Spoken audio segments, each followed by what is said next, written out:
Alhamdulillah wala ilaha illallah wallahu akbar. Nduh anakku sing setinik-tinik, anakku sing denok diblong, sing ayu-ayu dhewe limbuk. Apa dawuhmu apa yo nimbali karo anakmu aku? Lereng sawetara kinarya undal ambekan yo nok. Iya ngestokake dawuh. ndak kira bengi iki ora ana tembung kang luwih endah kang kudu diucapake kejaba mung muja lan muji syukur marang kabeh nikmate Gusti kang wis dilimbarake marang aku kang sarta kowe kabeh. Iya. Becik nikmat sehat, nikmat sempat, nikmat iman. Iya. Saengga tangik karo limbuk sak kanca bergodo bengi iki bisa manunggal ingkang sarta tetunggalan ana ing adicara bengi iki no. Ngono ya, Mak. Iya, iya Mak, iya mangestokake dawuh. Lah banjur bengi iki nggelar kelir gantung gong mengeti adicara apa? Agenda rutin tiap tahun. Iki yen nampa dawe para pepunden ya yen manut pengendikane nuni nggih menika Bapak Kepala Desa ya iki memecahkan rekor ana ing Desa Sombron. ngono ya, Mak. Mergo Desa Sombron kuwi biyen-biyene dalange gonta-ganti ning iki wis 3 tahun berturut-turut Sombron panggah tetap Sanggar Seni Astabrata. Oh iya. Iya Mak, iya mengestokake dawuh. Matur nuwun sing wis tresnani aku sak kanca Sanggar Seni Astabrata. Iya. Awake dhewe iki nggur cah nom-noman isih akeh kekurangane tinimbang keluwihane. Iya. Iki lho Nduk kembaranmu teko. Iya. Iya. Wah, jan sing nyawal kira aku ki. Padha ijone ya. Iya.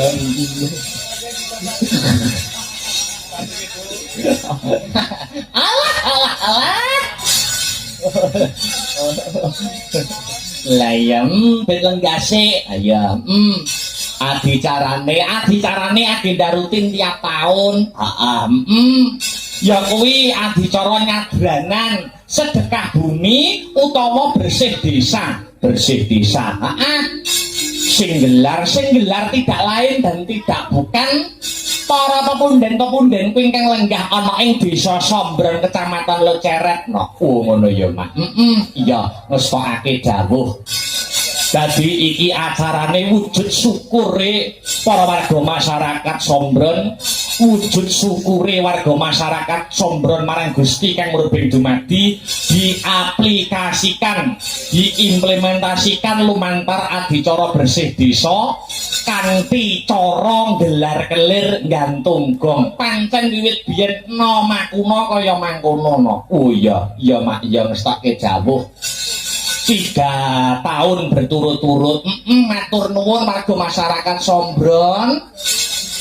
Warga masyarakat Sombron sing wis tresna karo amake dhewe sak kanca Sanggar Seni Astabrata. Ngono ya, Mak.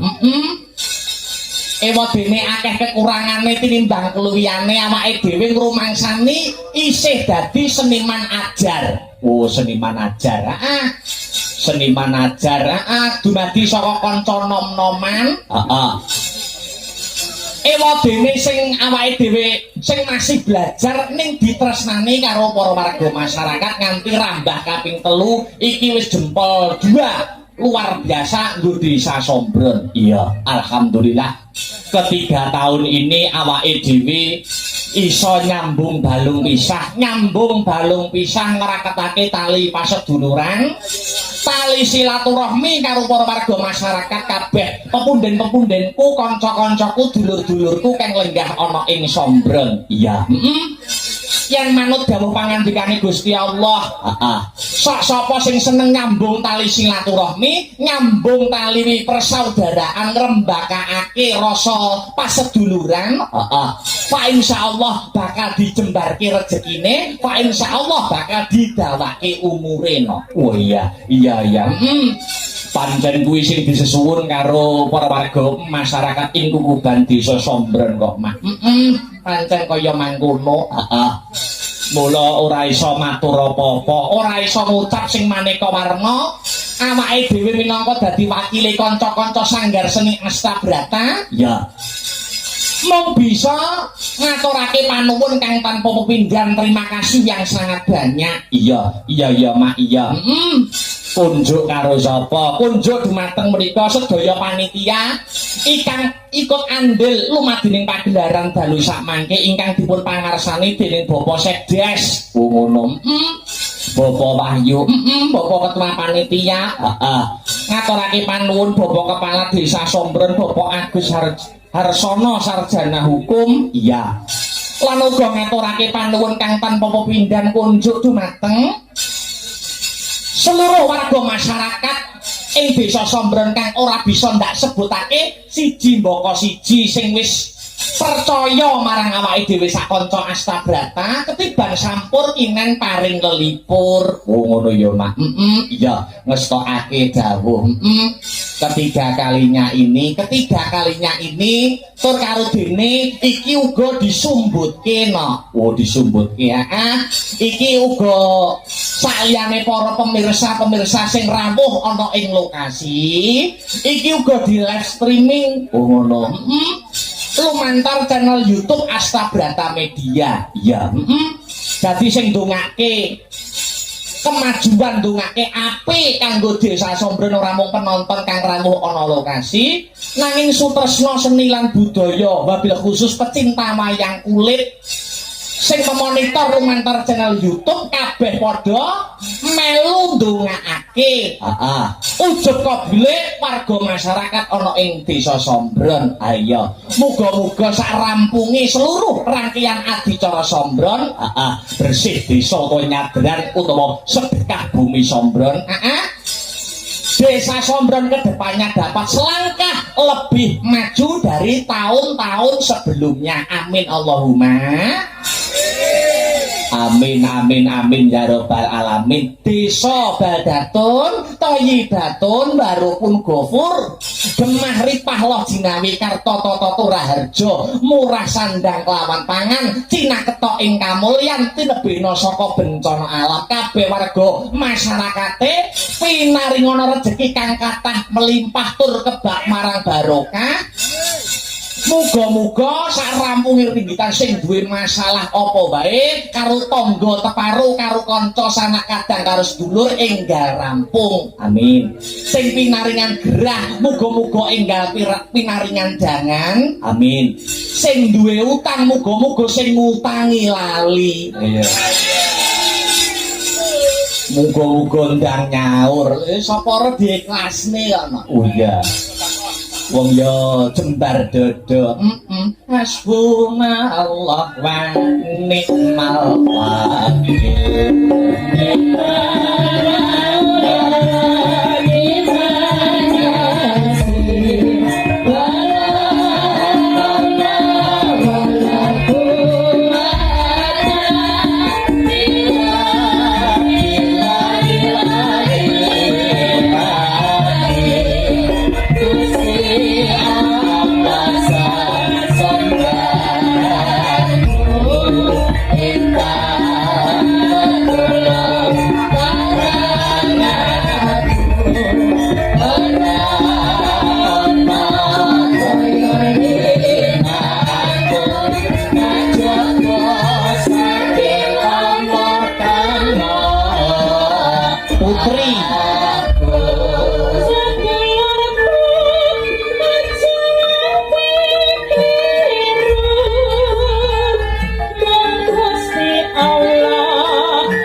sesambahanmu rintangan dalu mong limang waktu kanggo brasta nungkalan nafsu sedulurku aja nganti keliru mong Gusti Allah sesambahanmu rintangan dalu mong limang waktu kanggo brasta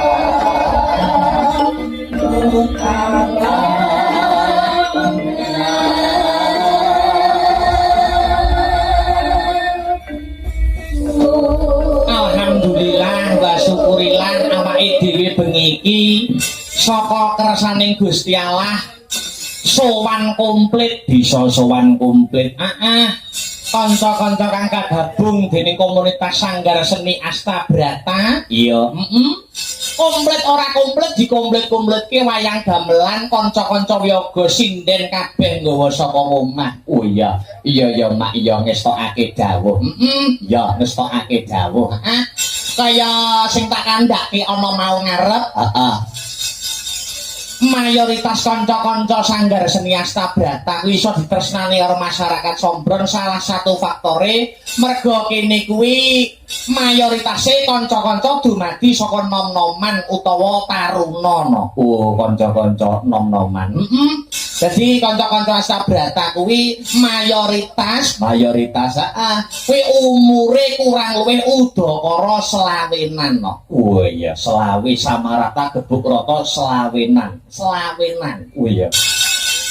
Jadi wis ana sing dauk, wis ana sing krama, ana sing isih bujang. Iya. Umure udakara kurang luwih selawenan sak awake dhewe iki ya selawe. Iya. Selawe iki singkatan dari selawe seneng lanang wedok. Oh iya. Dadi wong pitik wis ngabarno. Oh iya. Ngono ya, Mak. Iya. Dadi wis ana sing dauk, wis ana sing krama, ning ana sing isih bujang. Karepku aku nyuwun dawuh ning Pak Lurah apa Pak Panitia Sombron kene. Tak kon golekne perawan-perawan Sombron kok menawa enek. Iya. Iya. Kene kita akeh rondone. Malah ndak usah marahi lho, Nok. Marahi apa ibadah mergo wis tau omah-omah. Iya. Iya Mak. Alhamdulillah. Iya. Sesuk awake dhewe sing geblas. Oh, sesuk ning ndi? Sesuk isih Batut ning Ponorogo. Oh iya. Desaning Grogol, kecamatane Sawu. Oh iya, sesuk ning Ponorogo. Wayang gamelan Kukut sesuk langsung bablas ning Ponorogo Kutareok. Oh iya. Bar kuwi lagi iso leren 4 dina nek ora 5 dina. Oh ngono ya, Mak. Iya, ngestokake dawuh. Awake dhewe sing ditresnani karo para warga masyarakat ana ing Sombron kudu digunakake sak bener-benere, sak becik-becike. Dari semua komponen nok dalang yoga pengrawit kang sarta sinden yen wis ditresnani karo masyarakat tegese awake dhewe ana ing kehidupan sehari-hari tembung sak kecap tindak sak pecah kudu luwih diati-ati. Mergo dalang kuwi ora mung maidha hasanah, ora mung nuturi wong, ning bisa dadi uswatun hasanah, suri tauladan yang baik. Amin. Mergo dalang kuwi nek manut mbah-mbah biyen iki saka tembung modal piwulang ana. Oh, modal piwulang. Mudali lakon, mudari reruwet, madangi pepeteng. Dalang, tembung dalang. Tembung dalang ini ning Arab kuwi dalah. Dalah. Dalah kuwi sing paring pituduh. Oh, padha ya, Mak. Sing nuduhake. Ning beda karo mubalek. Iya, bedane. Nek mubalek kuwi tutur-tutur nyang masyarakat langsung berhadapan nyang audien. Oh, ngono. Ning yen dalang kuwi dipantulke dhisik lewat kelir, banjur lagi nyang penonton. Oh, ngono ya, Pak. Dipantulke sik nyang kelir, banjur lagi ditampa penonton. Mula wayang iso tetep ngrembaka, mula wayang iso lestari nganti sepriki iki. Kuwi mergo wayang kuwi mulang kabecikan ora mung tontonan ning tuntunan kang kebak tatanan. Iya, Ora mung mulang secara langsung secara meloho. ning wayang iso dipetik amanahe tanpa menggurui no. Oh, wayang kuwi iso dadi piwulang, dadi piweling ning tanpa menggurui. Wah, iya ya mak tinggalane mbah-mbah biyen luar biasa. Mula kudu tetep diuri-uri kang sarta diurik-urik. Iya mak iya. Sowan komplit mbak-mbak kang sarta adik-adik pesinden. Iya. Iki untuk tahun ini Ya, warga masyarakat Sombren seluruhnya meminta bintang tamu wanita yang spesial. oh iya. Wanita yang spesial. Kok spesial? Upamane sego goreng nek spesial mesti nek ndoke. Oh. Iya, nek sinden spesial kuwi mesti iso pinter goreng ndok ngono lho maksudnya. Oh, Ya, iki wis ora kena dinyang. ya bapak kepala desa, bapak-bapak kemudian panitia, Nek ora Mbak Manohara luwung ndak wayangan. oh iya. Oh, kaya ngono daya kasiate. Domongiyokno. Kaya ngono, mula wah jan. Iso Mbak Manohara iki iso sepel antara Mbak Manohara aku karo kanca-kanca Astabrata karo sindene nganggo sampur ijo, Mbak Manohara ijo, aku ijo, pengrawite yo ijo. Dan sumunar Iya, diaturi kon ngancani awake dhewe. Menyapa warga masyarakat Desa Sombrono. oh iya.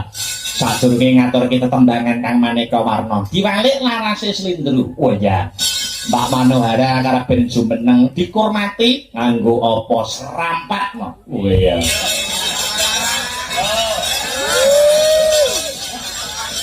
Dihormati nganggo serampat menyapa para warga masyarakat Desa Sombron. Tolong aplausnya dong.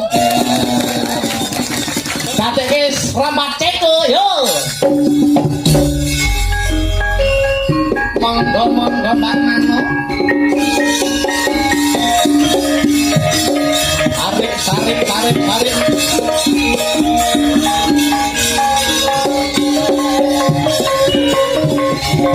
Baik, ulang ngomong.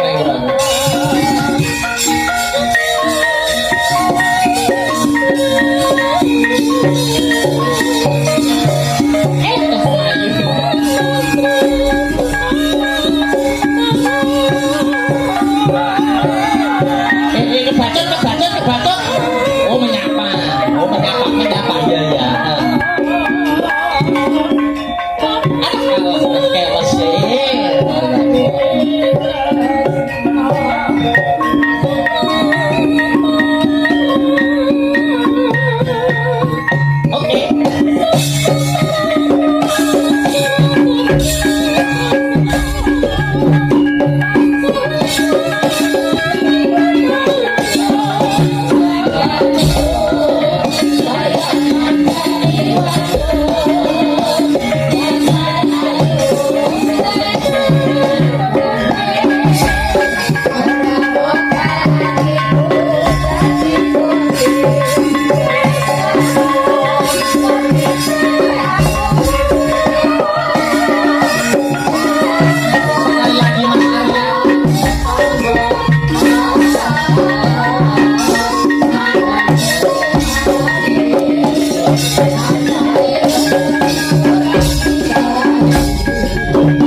luar biasa.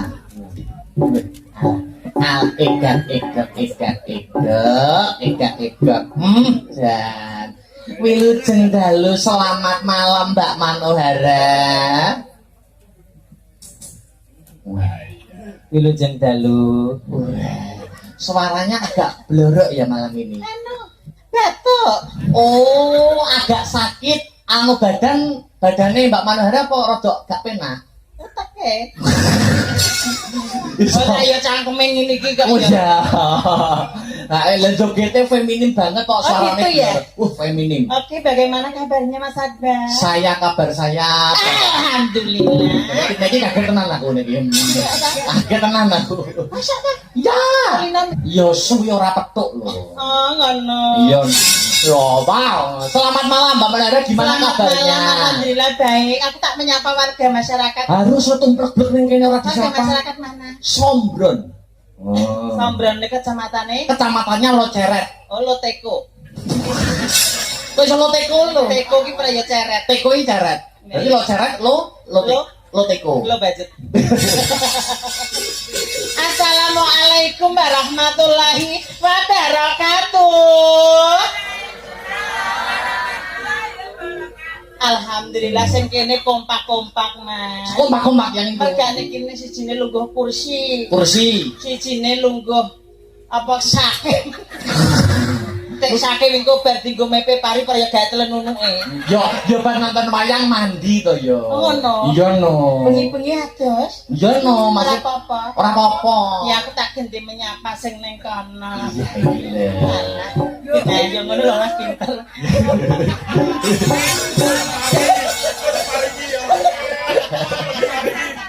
Musuh pengendang TK iki gumun. Iso tekai lho, sama tawa. Assalamualaikum warahmatullahi wabarakatuh. Alhamdulillahirabbil alamin lho Mas. Kekompakane warga masyarakat Sombron. alhamdulillah kula dongaaken. Mugi-mugi ingkang rawuh dhateng mriki sedaya pinaringan sehat. Amin. Pinaringan panjang yuswa. Amin. Murah rezekinipun. Amin. Muga-muga sing gadah sawah, Sama?